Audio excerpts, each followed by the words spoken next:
So it's probably whichever's easier for you to raise. Whatever I can raise. Yeah, I would say that's probably the And easier then the one. So you're going to camera raise will be across there and rotate around, that's it. And you can see the See the vein vein pop already. up, flare up straight away. We'll go from the start, shall we? So if you unraise, and I'll just show everyone. So you can see her leg, obviously she's a brachycephalic breed, so she's got these shorter, what we call chondrodystrophic legs. And Lee's gonna just raise the vein, and you'll see if you're watching about here, it'll pop up nicely. Can you see there? Yeah? So when a vet's taking, or a vet nurse with a vet there is taking the blood, I put my thumb to the side, that stabilizes the vein because the vein itself can be bouncy. And then I use, with the needle, you've got what's called a bevel, which is like the sharp point and where it's been sheared across, and you want that facing up. I can show that to you later, but essentially I sort of go slightly towards my thumb, and we just test if we're in, which we're not quite there, but it's around here. You're okay, you're doing so well.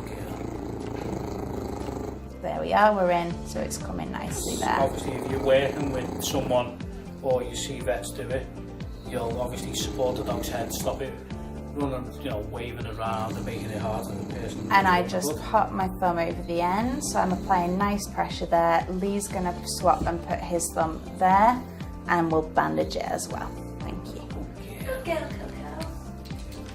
So then we'll put a bandage around, and this is the no-chew bandage, so that hopefully she's not tempted to chew it. You probably hate this a bit worse than the blood. Probably. That's really? good. Yeah. Yeah, when you got the bandage on. Oh, Oh yeah. sorry. So Yeah. There we If you go. watch the way you see a lot of people, the veins obviously moving, you can get blood straight away. The movement of the needle is obviously waiting until the blood starts coming through, rather than sticking it in, taking it out, sticking it in, sticking it out. And that's the difference between a professional taking bloods and someone who's just gone and bought a machine and said, "Oh, I can take blood."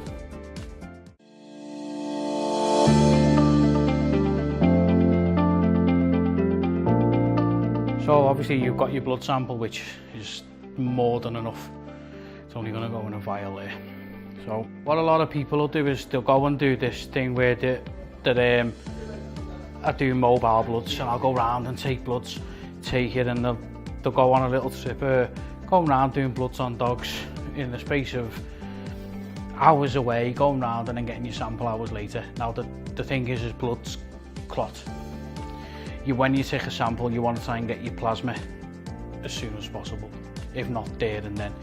These vials you can get, as you can see, you'd have red top ones. These red top ones actually clot blood. You want purple top, which is lavender, stops the blood from clotting. If you're going to do mobile or someone's going to send you blood, you won't always get the right reading.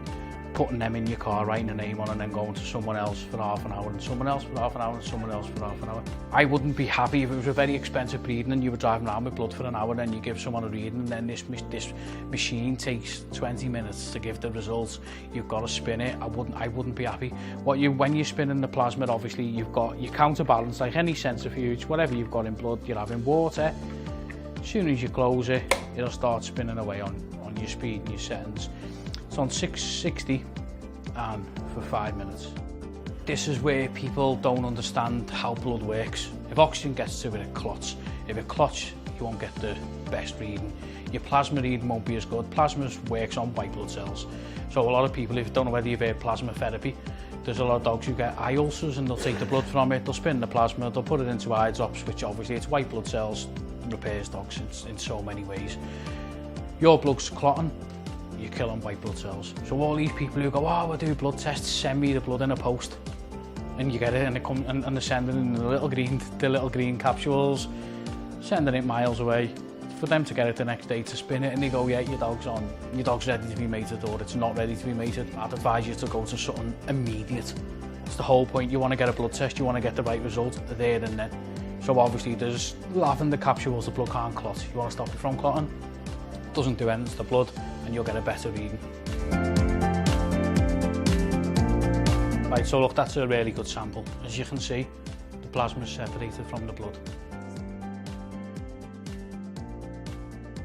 It's completely separated. It all rises to the top with it being heavy. So you get your pipette.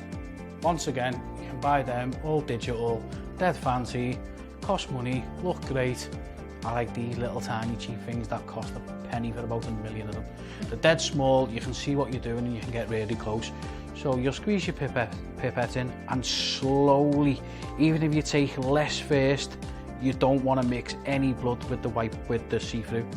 So I'd rather stop sooner than later and then mess my sample up. Then you sample slowly down the side, bit like the sperm we've done before. Let it roll down until you've got your sample. With this machine, they advise you get above the line, so you've got a good sample. What I'm going to do is I'm going to do a wrong sample, so you can have, but I can fix it, so it doesn't matter. Last thing you want to do is this, and have loads of bubbles, because what happens is you'll get a bad reading. You put an oxygen in the plasma and your reading won't be right. So when some people have got these machines and spend loads of money and are just getting the plasma and squirting it in, if you do any bubbles form, you simply squeeze in and suck the bubbles back out till it's completely like still water. In regards to the machine, your plasma sample will go in the bottom. Now I just need to nip to the fridge because the cups that obviously go into the machine need to be refrigerated at all times till you're using them. I've just put one in the fridge. Sometimes you might experience when you do a sample that the plasma at the top might be like a light pink, if you've ever got it yourself. As long as it's separated from the blood and there's no clotting in it, you still get your reading, but you want it as see-through and clear as possible to get a good sample.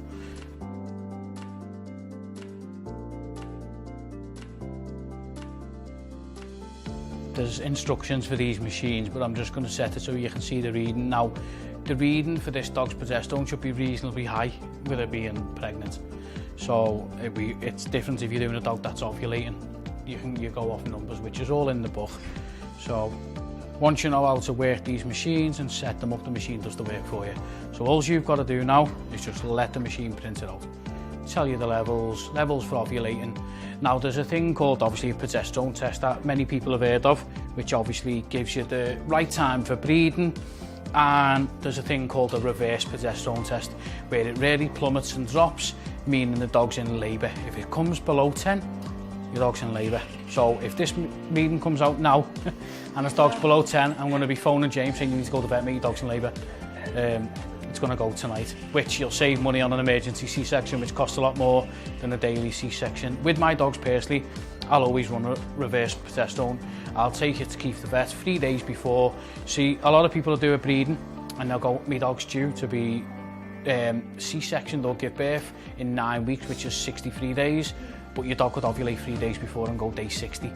So my vet wants to see the dog 3-4 days before the due date. He'll blood test it, do a reverse progesterone, see if the dog's open, check for milk, do all these things to go, okay, it's ready today. Saves me a lot of money and a lot of panic. Last thing you want is to be driving down and the next minute you look behind you and it's pushing out. Especially, see dogs like, there's a lot of breeds that will just pop pups out like ping pong balls. And you've got obviously the likes of French Bulldogs, Pugs. Pugs seem to be quite fine. It's the likes of French Bulldogs, British Bulldogs. Basically, the pelvis is quite tight, the dogs are quite big. They have small litters, majority of the time.